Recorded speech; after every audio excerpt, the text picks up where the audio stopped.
Hello everyone. Thank you all for coming today. We are really happy that you all can make it. If you have not already put your name in the drawing box, it's right by where John is sitting, right there. Yep, that's him. And over here on my right are foods, so please feel free to grab more food if you already have not. So once again, thank you all for coming. My name is Linda. I'm the program assistant at the Office of University Staff today. And I'm just really happy that you all can make it. And I'm going to start off this event with Terry Fritter. So if you can all give Terry Fritter a warm round of applause. That's pretty warm round, thank you. I'd like to welcome all the campus workers collectives commemoration of the 100th anniversary of the Russian Revolution. I'm Terry Fritter, as Linda said. I'm standing in for Court Manny, who couldn't make it today. Had a son come back from service. So before we begin the program, we're going to play a song titled Our Locomotive, which is one of the most recognized songs of the Revolution. It used the metaphor of the Russian Revolution being like a speeding locomotive on its way to a new world. As the song plays, you will see a slide presentation showing figures from both sides of the revolution. And for those of you who speak Russian, you are invited to sing along.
That was rather inspiring.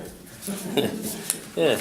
Before we introduce the main speakers today, I want to acknowledge someone who's here joining us today, and that'd be Rich Gasson from the Digital Printing and Publishing. Not only, raise your hand, Rich, so people see it. Thank you. Not only has Rich been a steadfast supporter of shared governance, but it's his shop that produces these fabulous posters and placards that you see here and all around campus. So thank you again, Rich. It's fabulous. I'm pleased to announce that this, oh, by the way, somebody else here, my former supervisor, Julie, over there, and see, no worse for the wear for being my supervisor. I'm pleased to say that this event has generated interest from all corners on campus, including the Center of Russian, Eastern Europe, and Central Asia, and they have a representative here who would like to say a few words about the work they do on campus. Kelly Ikabazi, please. Thank you. Hi, everyone. I wanted to first say thank you so much to the Campus Workers Collective for putting on this fantastic event and for inviting me to come say a few words. So, my name is Kelly Akabazi, and I work at the Center for Russia, East Europe, and Central Asia, CRECA, here on campus. And we're kind of the central hub for all things Russian, East European, Eurasian that we do on campus. In addition to supporting students and faculty through a variety of grants and fellowships and advising opportunities.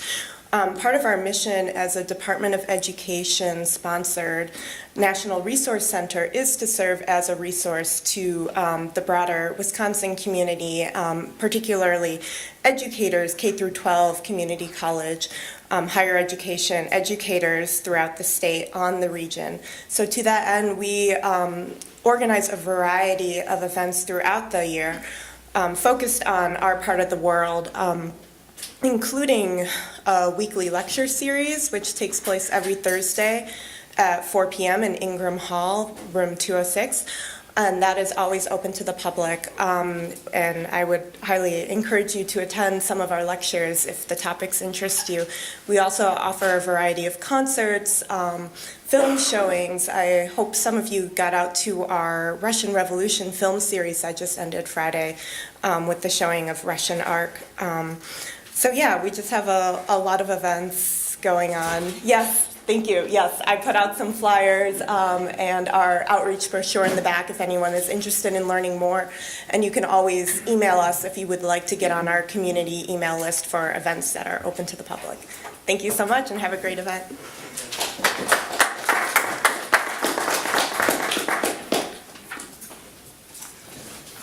Thank you, Kelly. Now it's I want to introduce our two speakers. First, Frank Emspak, who is a professor emeritus at the University of Wisconsin Extension, where he was director in the Department of Labor Education, the School for Workers, from 1991 to 2008. He also actively participated in governance while at UW Extension was the president of United Faculty and Academic Staff Local 223. He developed a nationally syndicated daily newscast, Workers Independent News, which boasts some 750,000 listeners a day. I was able to meet Mr. Cunningham, who's one of the people who speak on that, and it's quite a nice fellow. It was an honor to have him here to talk to us on Labor Day, and now I'm here again. The floor is yours, Brother Frank.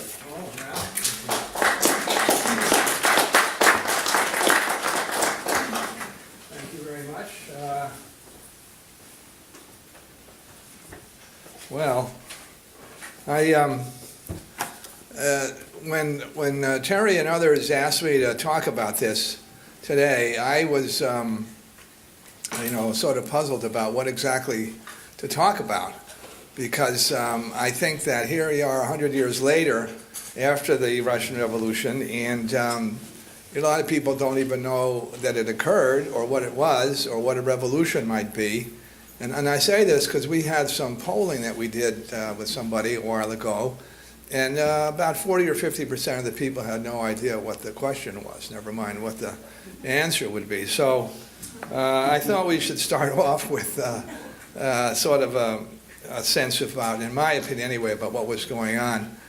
A contemporary right over there, John Reed, a Harvard graduate, said that what happened in November, now there was a change of the calendar and everything else, so we'll just use the Julian calendar, I guess, or whatever calendar it is, that when the Russian Revolution, the second one, as I'll explain, took place, it was 10 days, in his view, that shook the world.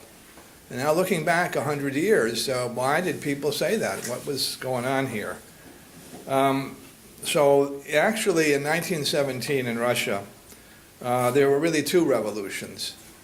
An earlier one in March of 1917, which was a political revolution, and a later one in November, which was what I would call a social revolution, as well as the politics.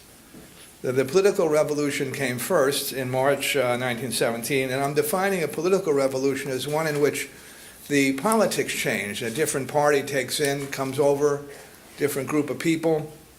They may be very, very different. And we saw this with the French Revolution, of course, where a group came in and the other folks lost their heads, literally, I guess.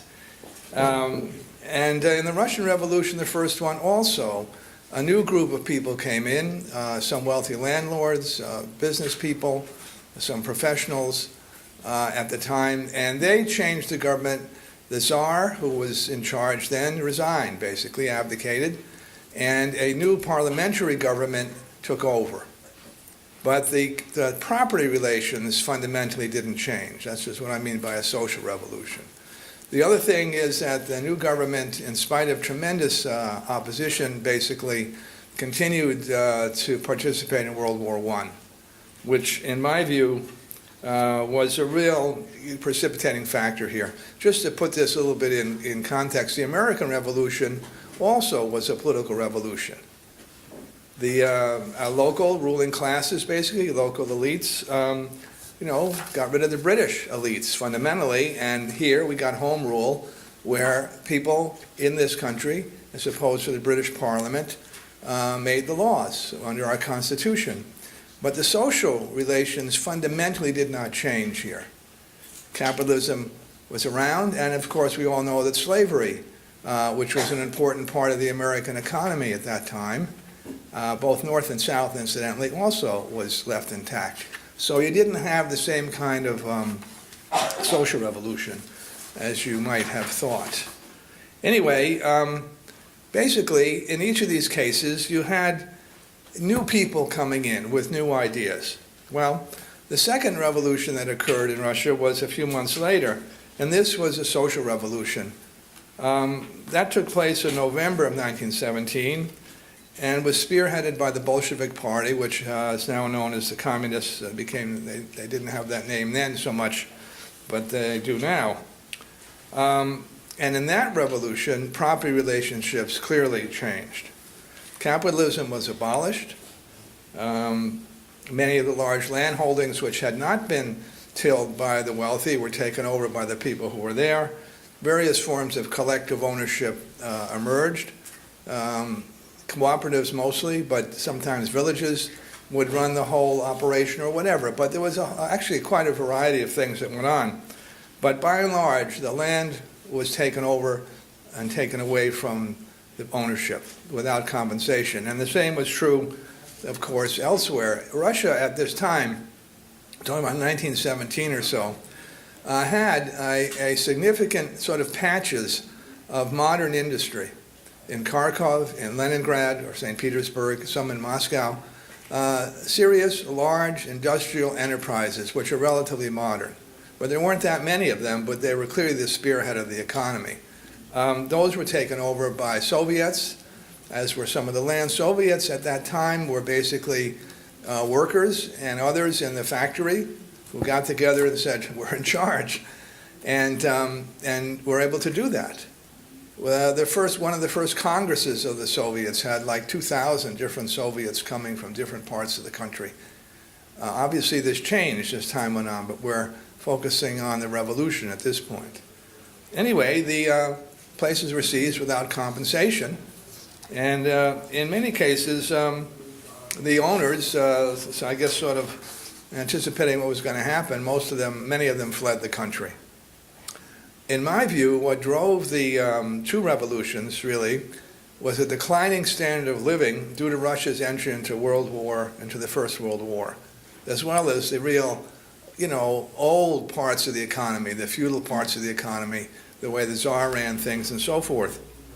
But what was happening, suffering was increasing, rations were cut, people were dying, and so basically people said, what are we doing this for? The revolutionary slogan that helped move all this along, particularly the second one, was bread, land, and peace. The slogan won the day for the Reds because the existing government, which they overthrew at that point, had continued to support the war. By 1917 now, the troops were mutinying. This was true starting probably in late 1916. Bread was scarce, casualties were high, and so the first order of business of this new parliament in November, new group, the new Soviets in November of 1917, was to say that the government would work to end the war. And much to, I think, everybody's surprise, they did it. And of course, when that happened, as they moved in that direction, that antagonized the British, the French, and the Americans. The Americans, of course, went to Europe in April of 1917, and who promptly denounced it and began to work with the forces in Russia who opposed the new social order. So this was right from the get-go, there was clearly going to be intervention. Why was the revolution so scary here in 1917? Here you have this relatively backward country. Most people probably didn't even know where it was in many cases. But one reason that the rulers elsewhere and wealthy people elsewhere were upset is that no revolution had ever succeeded in taking over a country and declaring capitalism is finished. And whether they were successful or not is another question, but at that time, the people said, "Oh my God," or the wealthy people said, and the major owners of capital and all the governments basically said, "What's happening here?"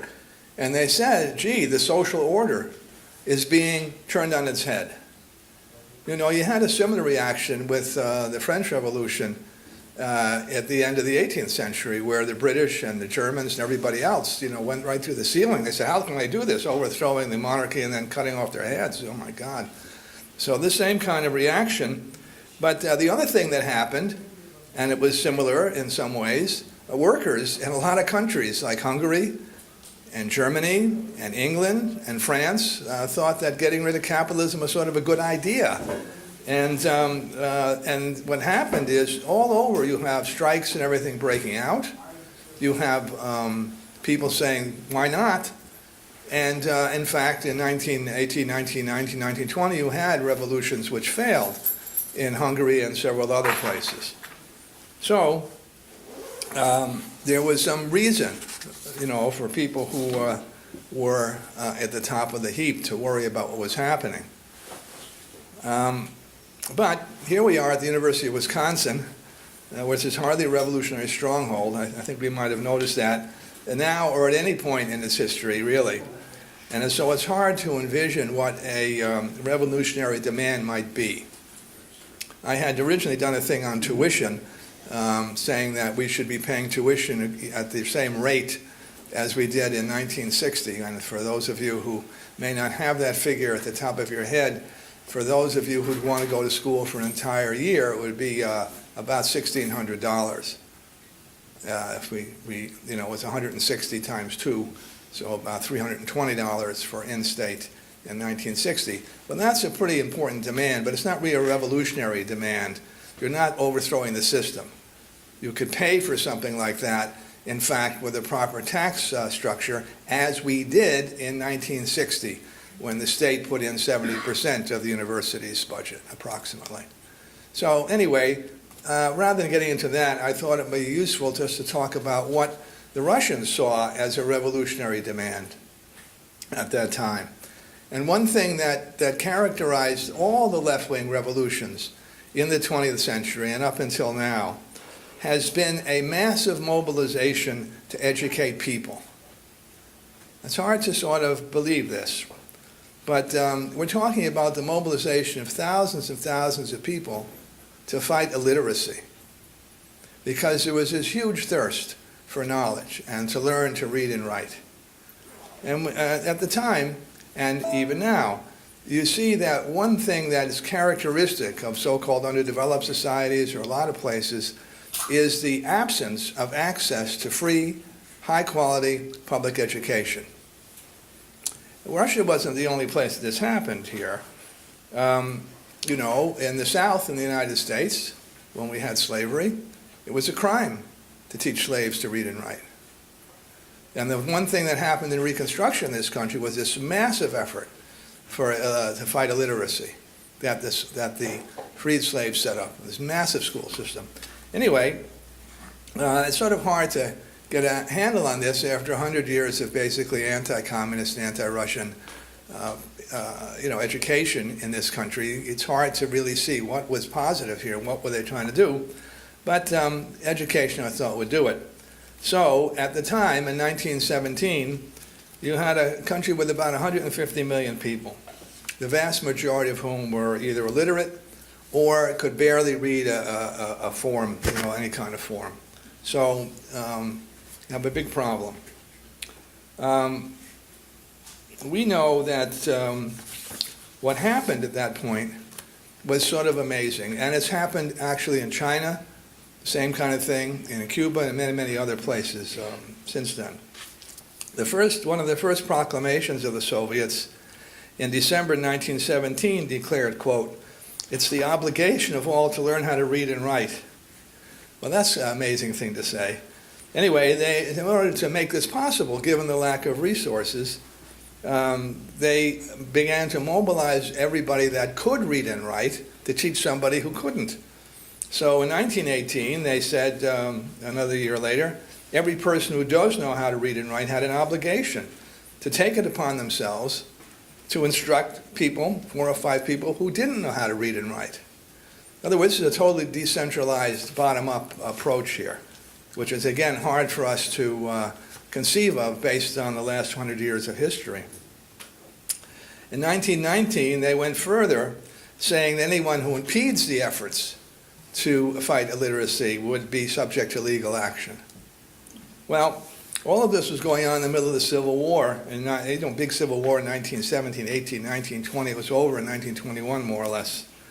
When instruction became obligatory around 1919 or so, the Red Army became one of the major places that people could learn, because all recruits were required to be able to actually fight to learn how to read and write. So there was, in each of these divisions all over the place, you would have somebody, an officer probably, or somebody who could read and write, and his or her job was to teach everybody else.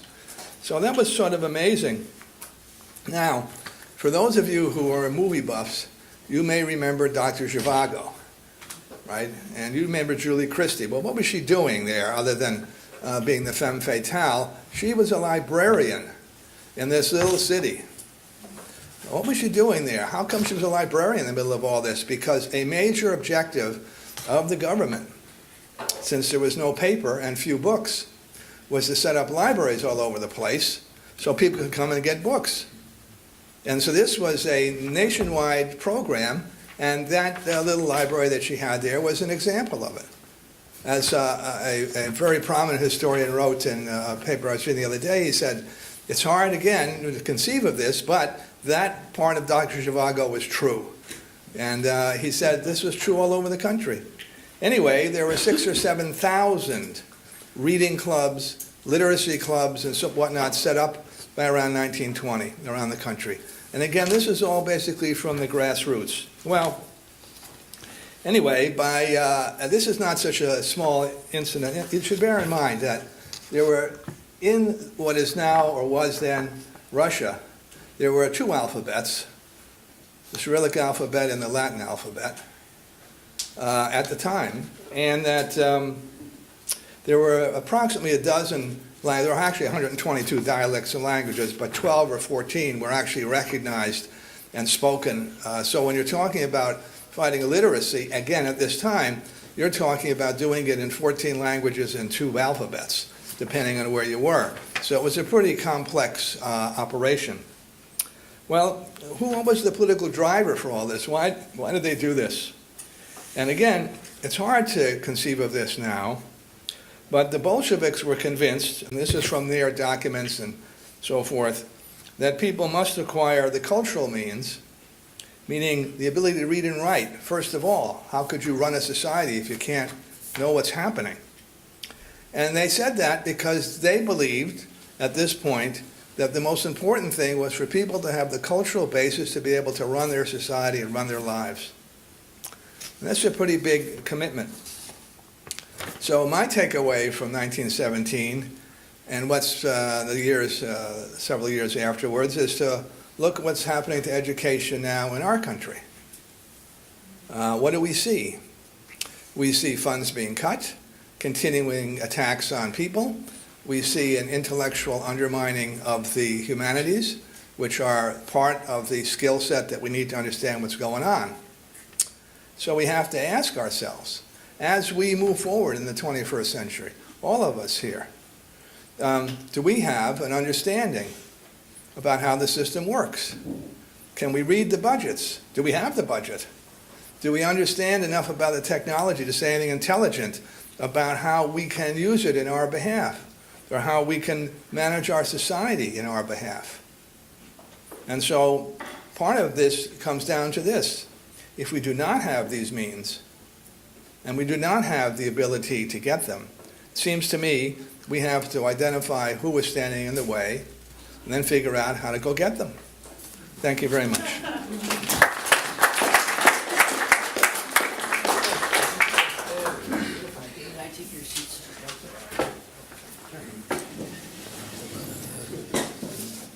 Yeah, thanks again, Frank. Just quick, I went to kind of a history buff. I went to Fort Donelson, and there I learned. That's where I learned about that. Whenever the North would win a battle or something, they would set up schools in the forts and stuff to educate the slaves and poor illiterate white people so that they could understand what's going on, how important it is, and that's fabulous, Frank. So anyway, we are especially delighted to have with us an eyewitness of the Soviet experiment who is going to give us a little first-hand knowledge of what it was like growing up in the USSR. Oleg Kizimenko was a second-generation military officer serving as a second lieutenant in the Soviet Airborne Forces. He came to the U.S. 15 years ago and has been in service with the state for the past 5 years. When he worked in housing here on campus, he was also involved in the university staff shared governance, serving as an appointee to a committee. And his lovely bride, Yelena, sitting right there. It is my pleasure to welcome Oleg back to the campus on this occasion.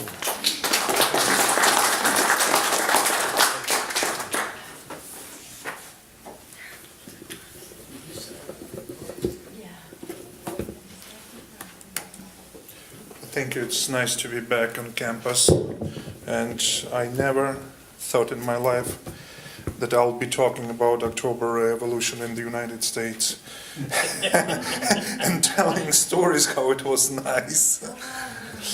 I was 17 when Soviet Union collapsed, but I still have memories. I remember that time back in Soviet Union. How did we celebrate November 7th? That's how we call that holiday. And actually, it was, I think, in like early 20s, it was a law when they decided to celebrate 2 days in a row. So it was November 7th and 8th. So, and the cool thing for me as a child, it was it was a fall break at school after the first quarter. So, and I remember you are waiting.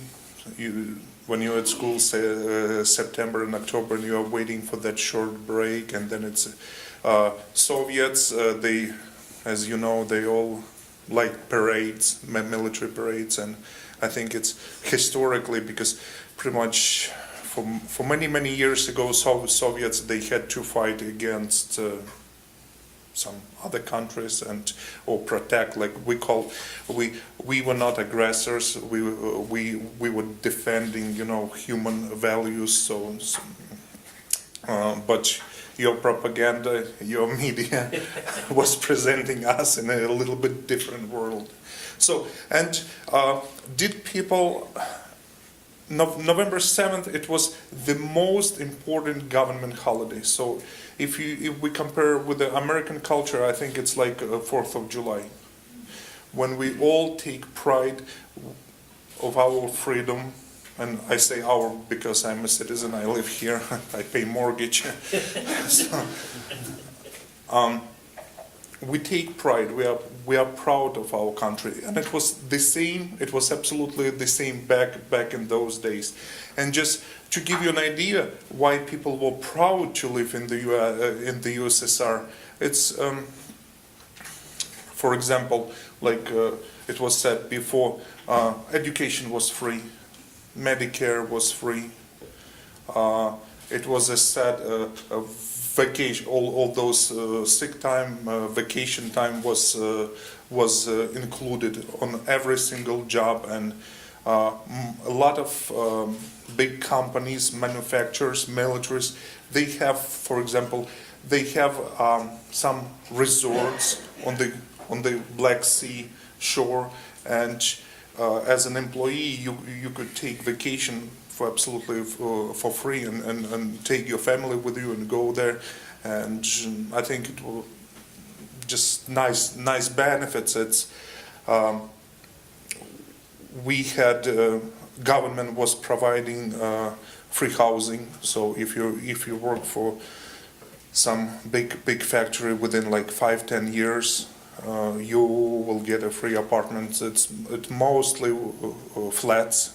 They didn't really build too many houses in big cities those days.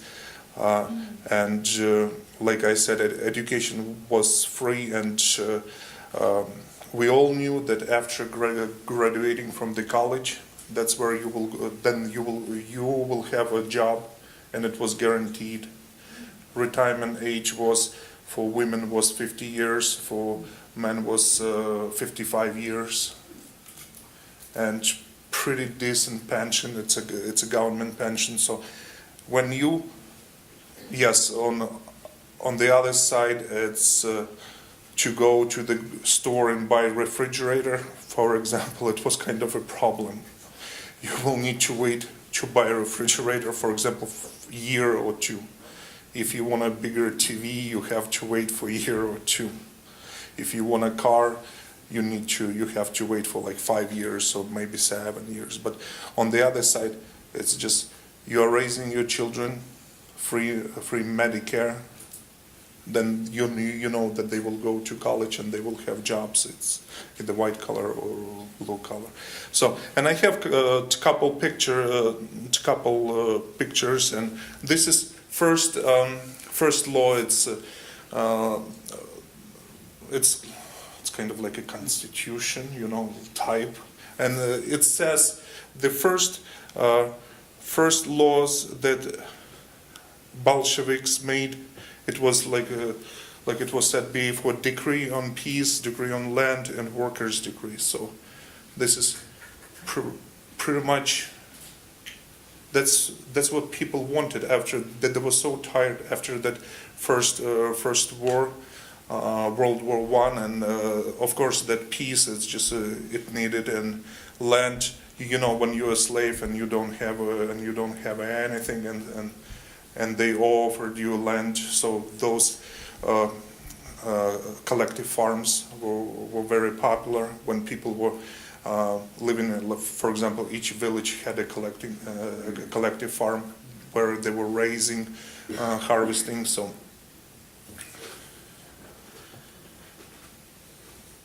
and this is one of the first pictures. It's Lenin on the Red Square, so it's pretty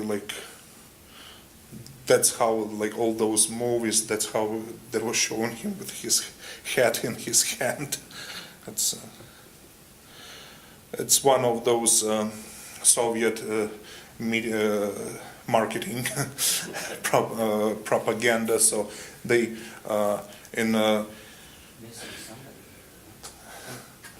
so it's first two guys on the right. It's Marx and Engels, and then Lenin and Stalin. So it's just Marx and Engels. They started that idea of equal opportunities. So and later Soviets they took. So it's another. You'll see it's sometimes these days I feel when I watch news from China, it's also all in red, and it was interesting. The reason why Soviets they chose red color is this is the color of blood of people who died fighting for freedom. So when Nazi took over in Germany, it was also kind of confusing because they also took a red color as one of their main colors. It's also has to deal with the blood. So and here it's a red square again, and you can see that it happened after Lenin died, and that building on the left that's where his body is. And Soviets they had civil war, World War II, some other conflicts, and they spent a lot of money to keep their military strong. So that's pretty much when we talk about our freedom here, we always salute our military, right?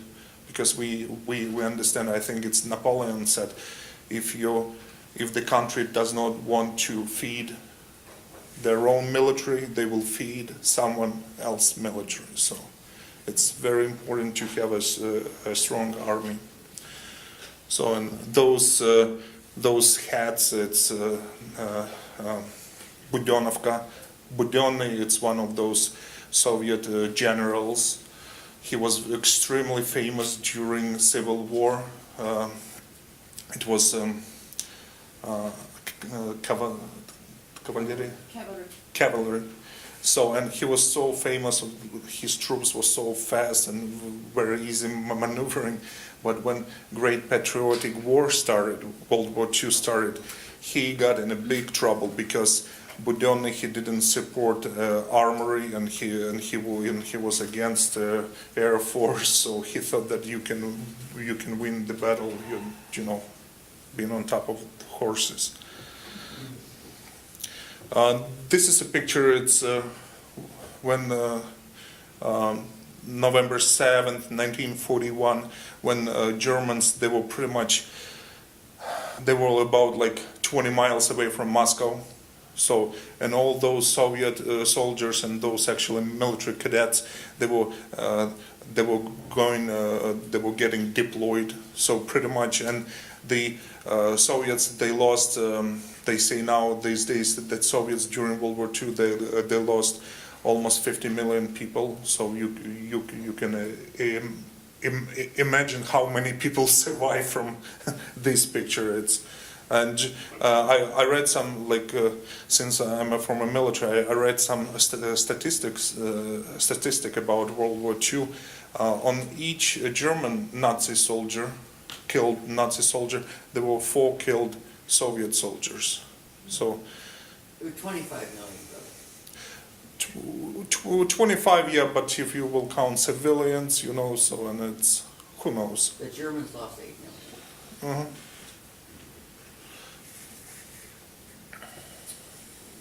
So, and this is like, I think it's early 50s, and once again, we were very proud of being Soviets. It's like here we all proud to be Americans. We knew that we had a security. We knew that we have a job today and we will have retirement tomorrow. So here in the capitalism world, it doesn't always work that way, unfortunately.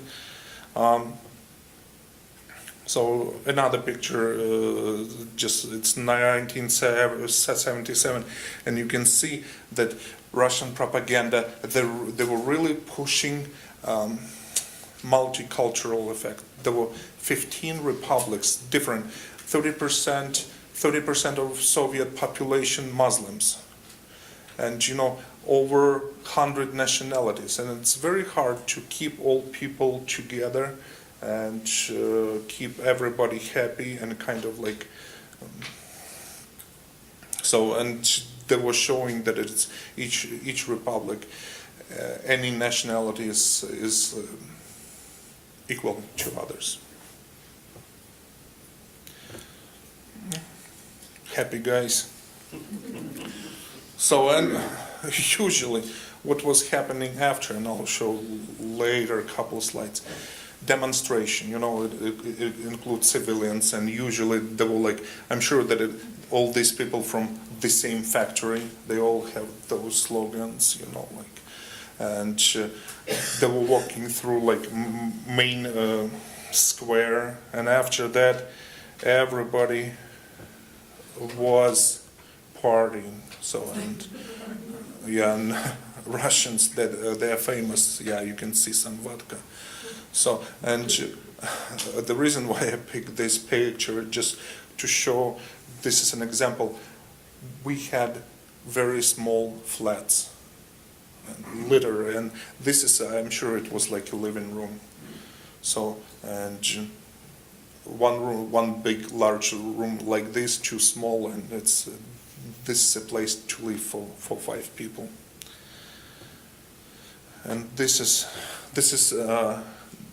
that's how kitchens are big. You know, it's just couple square feet and tiny, small, and people somehow they were managing, you know, to cook and get things ready. But everybody, what's that? Just like Eagle Heights. Oh, it's actually Eagle Heights. It's luxury, you know.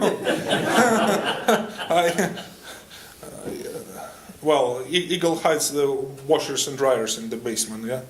So, so this is an example. The main parade was on Red Square, and this is an example. The ticket, it's for, I don't know, 1989. It's a pass to get in on the Red Square. So it was kind of cool. I've never been on during the parade on Red Square. People say that it was kind of interesting. So, and this picture, when I found this picture, it reminded me, my father was in military, and these guys, they either Air Force or Airborne. So it's like every celebration included a military parade, you know, it was kind of pride. And when I was a child, I was always looking for my father, you know, it's just... And this picture is Yelena, my wife, is, so I scanned those pictures. This when she was. Do you mind if I jump in? It was like 50 years ago. Yeah. Thank you. Just yesterday, talking to Oleg about him presenting here, I just remember, I was like, hold on, let me get those old pictures that I brought from Russia. I think I actually have a picture of myself being present at one of those parades, at one of those celebrations. I think I'm about 4 years old. So, and it was truly a big deal because for me, it meant that I had to wear white tights. Okay, so I look, you know, presentable and big bows in my hair. So because it's a celebration, you have to look festive. So, and in the background, you would see that, you know, this says Mir Trud October, which is Peace, Labor, October, you know, so like just one of the slogans over here. And if we, oh yeah, just a happy Soviet child. I'm wearing, like people would bring like little posters with them. I was fascinated with this paper flower. I don't know, it was a big deal to me. Also, this is already a picture a few years, I think I'm in the 1st grade, but this is just around the time where the 7th of November celebration was at school. So for us as school children, we also had to have like a special assembly, okay, where we would come together, and this is the parade uniform. So we had to wear white apron, and for girls, white bows. You can see this symbol over here. We're all wearing this sign. This means Октябрята, from the word October, you know, for October celebration. So this is kind of like the stage before you become a pioneer, you know, when you had to wear the red scarves. So this is a celebration at school of the holiday. This is actually a picture of my mom in the background. She was the music director for the school, and she's rehearsing this like a little, you know, celebration song, you know, for the event. I don't think I look too happy over here. And I remember this is a friend of mine, you know, standing right next to me. But yeah, we're wearing the parade uniform for the holiday. I don't know. And actually, before we switch, you know, this is Oleg's, you know, pride because he comes from the airborne. I love this picture. But I think, you know, the most important thing that I thought of it just listening to people talk today are the effect of ripples that the revolution created 100 years ago, which made me understand that I'm standing in front of you partially due to the fact that this revolution happened, because it deeply affected my family in many ways. My dad was from aristocracy, and what it meant for them that they had to flee and drop everything they had and move to China, to Harbin. and so his family immigrated to China and only returned back to the Soviet Union after 1954, after Stalin's death.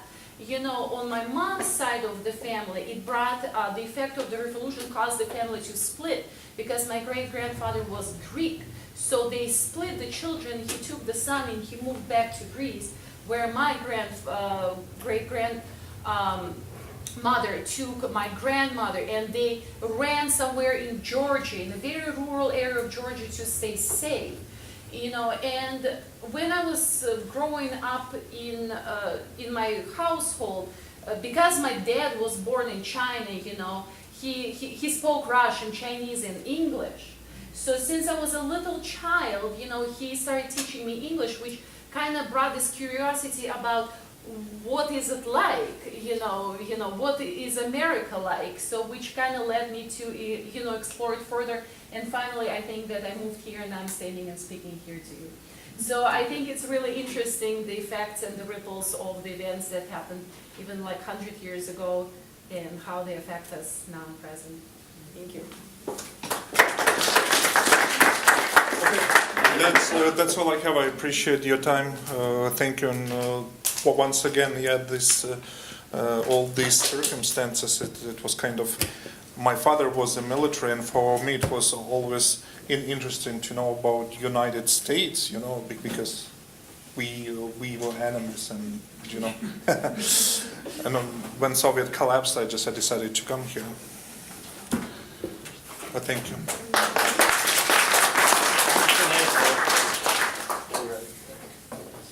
Okay, go ahead, if you had a question.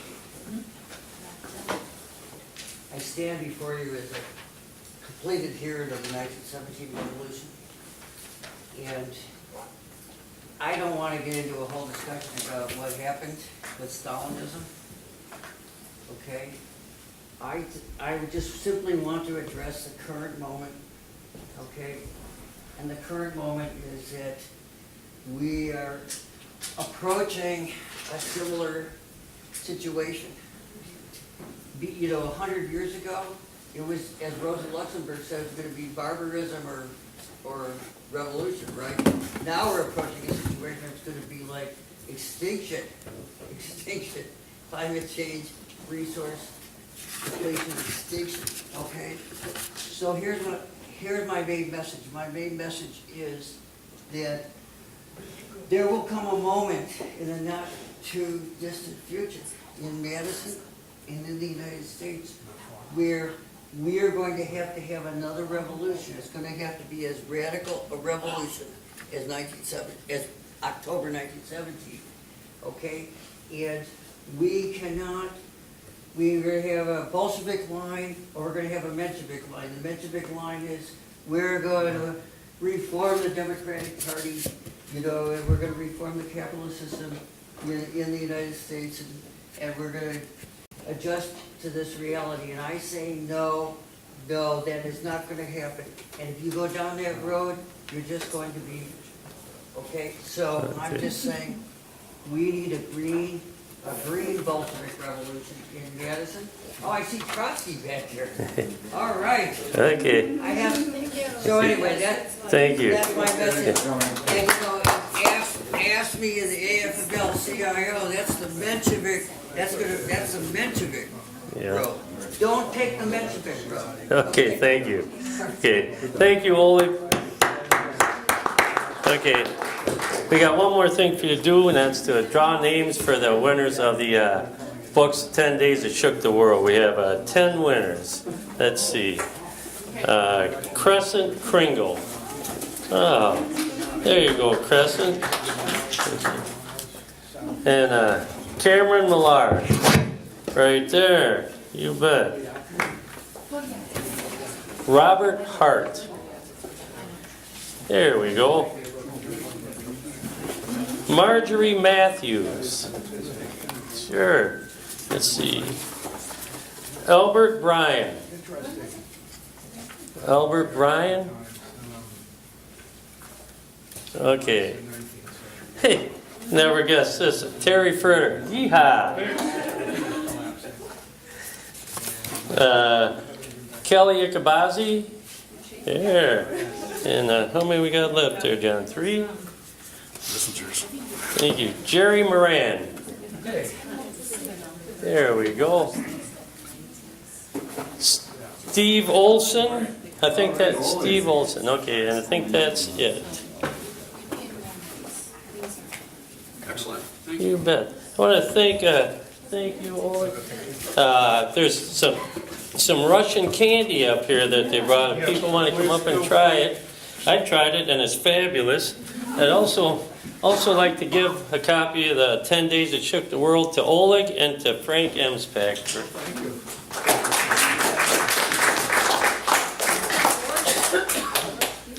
Thank you all for coming, and there'll be more cultural events and events like this from the Campers Workers Collectives next year.